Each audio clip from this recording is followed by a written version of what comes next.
The Bible is the love letter of God to us. According sa John chapter 3, verses 16 to 18, For God so loved the world that He gave His only begotten Son, that whosoever believeth in Him should not perish, but have everlasting life.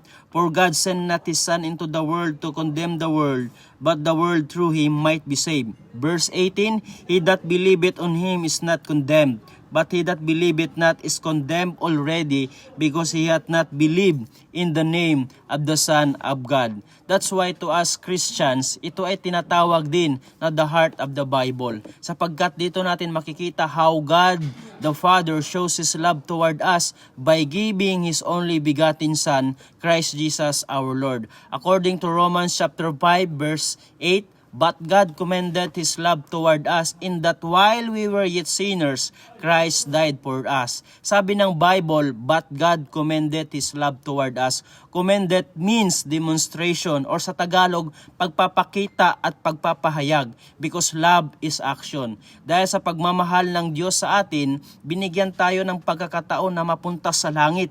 Sabi ng Bible, we are all sinners, at ang lahat ng makasalanan ay deserve ng condemnation sa hell.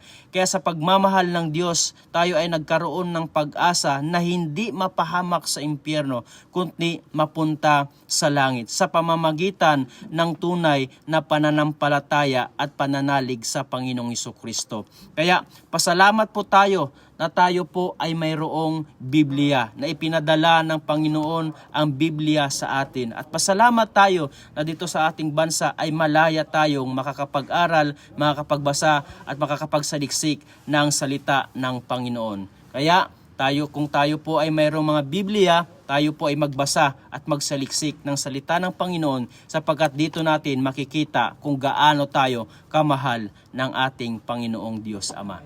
Maraming salamat po. Isang mapagpalang araw sa ating lahat.